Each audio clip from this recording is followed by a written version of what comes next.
नमस्कार, इन खबर में आपका स्वागत है।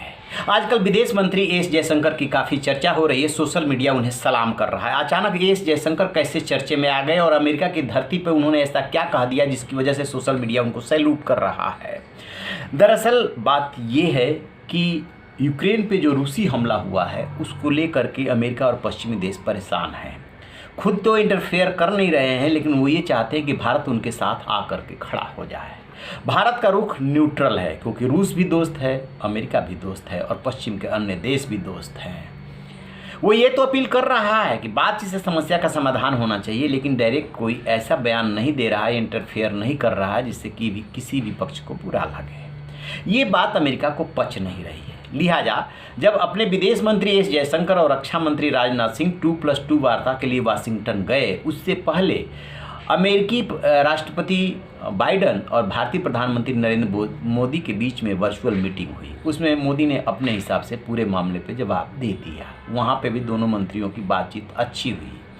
सामान्य तौर पे ये दोनों जो मंत्रियों की मीटिंग होती है वो सैन्य और रणनीतिक मुद्दों को लेकर के होती है। बात हुई और उसके बाद बात खत्म हो गई। इसी दौरान क्या हुआ कि जब एस जयशंकर जो भारतीय विदेश मंत्री हैं वहाँ पे थे, तो उनके अपने जो समकक्ष हैं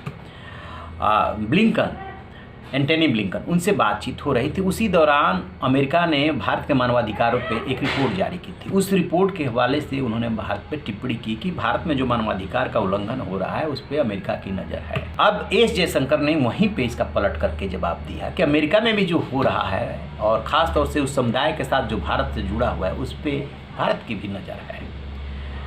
जिस दौरान ये वार्ता हो रही थी उसी समय दो सिखों पे वहाँ पे अत्याचार की और मारपीट की बात आ रही थी। जैसे ही बात उन्होंने ये कही, सोशल मीडिया ने इसको पकड़ लिया और बताया कि पहली बार कोई ऐसा विदेश मंत्री है जो अमेरिका की धरती से अमेरिकन विदेश मंत्री के सामने ही आईना दिखाया है कि ये मत समझिए कि भारत में ही मानवाधिकारों का उल्लंघन हो रहा है, अमेरिका में भी हो रहा है, उस पर हमारी भी नज़र है। यानी कि बात बराबरी के स्तर से हो रही है। अब आपको थोड़ा सा 2020 की घटना की तरफ ले चल रहे हैं।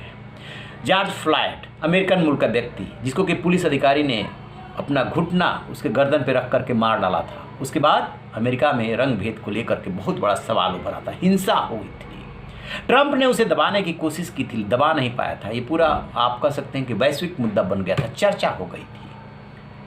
तो कोई भी देश ये दावा नहीं कर सकता कि उसके यहाँ रंग भेद नहीं है, विभेद नहीं है, मानवाधिकारों का उल्लंघन नहीं होता है, सिर्फ इसलिए कि आप सुपर पावर हैं, आप जिसको मर्जी है उसको कहेंगे और सामने वाला नहीं कहेगा।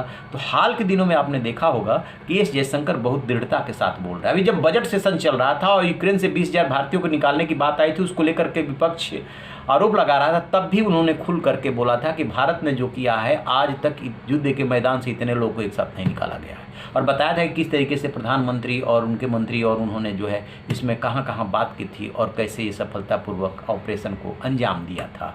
सामान्य तौर पे वो अंग्रेजी में बोलते हैं, लेकिन हिंदी में भी अब वो बोलने लगे हैं और बता रहे हैं। तो इनके संसद में बोलना और अमेरिका में खड़े होकर के अमेरिका को जवाब देना, ये सोशल मीडिया पे जो है लोग उसको लेकर के उनको सैल्यूट कर रहे हैं और कि उन्हें लोगों को ये अच्छा लग रहा है कि अमेरिका की धरती पे ही अमेरिका को आईना दिखाया है। तो इस वजह से उनको सलाम किया जा रहा है। रहिए ना बेखबर, देखते रहिए इन खबर। Thank you. इन खबर चैनल को सब्सक्राइब करें।